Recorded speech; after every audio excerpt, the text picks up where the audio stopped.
সমানভাবে গ্রহণ করে যেন আর এই জাতীয়। সুনামগঞ্জে মানবাধিকার সংস্থার আয়োজন মানববন্ধন। গৌরাঙ্গ বিশ্বাসের প্রতিবেদনে বিস্তারিত। শিশু ধর্ষণ ও হত্যার বিচার চাই, শিশুর জীবনের নিরাপত্তা চাই। এই স্লোগান নিয়ে শিশু রামিসাকে নৃশংসভাবে হত্যা, শিশু ও নারী নির্যাতন এবং ধর্ষণের প্রতিবাদে মানববন্ধন কর্মসূচি পালন করেছে মানবাধিকার সংস্থা Bangladesh legal and human rights services foundation Sunamganj জেলা শাখা। সোমবার বিকেলে শহরের আলফাত স্কোয়ারে মানববন্ধন কর্মসূচিতে সভাপতিত্ব করেন সংগঠনের জুনেদ আহমেদ। সঞ্চালনায় ছিলেন সিনিয়র সহসভাপতি মেহেদী হাসান চৌধুরী রাসেল।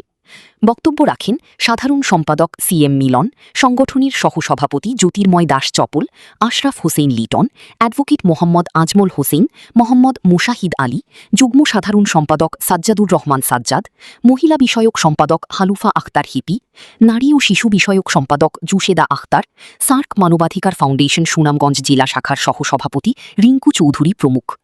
বক্তারা সরকার ও প্রশাসনের নিকট দ্রুত নারী নির্যাতনকারীদের গ্রেফতার করে ফাঁসির দাবি জানান।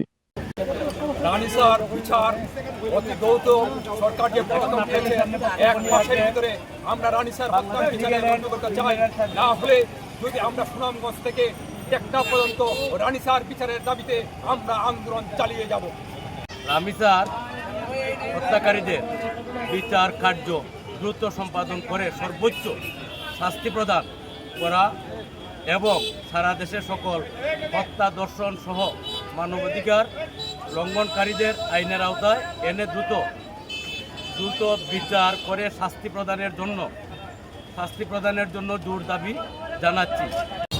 বাংলাদেশে বর্তমানে একটি ক্রাইসিস পিরিয়ড পার করছি, যে বিষয়টি আমাদের প্রত্যেকের অন্তরে বদ্ধ আত্মামূলে নাড়া দিচ্ছে শিশু ধর্ষণ। আপনারা দেখেছেন যে রাইসার ধর্ষিত হওয়ার পর তাকে যে নির্মমভাবে হত্যা করা হয়েছে, এটি একটি সমাজের জন্য কলঙ্কিত অধ্যায়। আমরা মনে করি সভ্য সমাজের সভ্য বাসিন্দা এই অসভ্যপনা এবং অমানবিক কার্যক্রমের বিরুদ্ধে আমাদের হিউম্যান রাইটস সংগঠনটি সোচ্চার।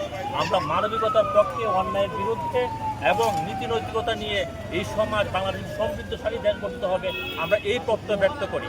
আর গভর্নমেন্টের কাছে আমাদের সবিনয় অনুরোধ থাকবে, এই শিশু দর্শিতা হত্যাকারী যারা আছেন তাদেরকে অনতিবিলম্বে দ্রুত যাতে তাদের শাস্তির আওতায় নিয়ে আসা হয়। আমরা অত্যন্ত উদ্বেগের সাথে লক্ষ্য করছি নারী নির্যাতনও বাংলাদেশে প্রচুর আকারে বেড়ে গেছে। আমরা এইসব নারী নির্যাতনের বিরুদ্ধে সুচারুভাবে আমাদের Bangladesh legal and human rights services foundation তীব্র নিন্দা জানাচ্ছে। আমরা চাচ্ছি বাংলাদেশের জন্য মানবাধিকার বিরোধী কোনো কর্মকাণ্ড সংঘটিত না হয়।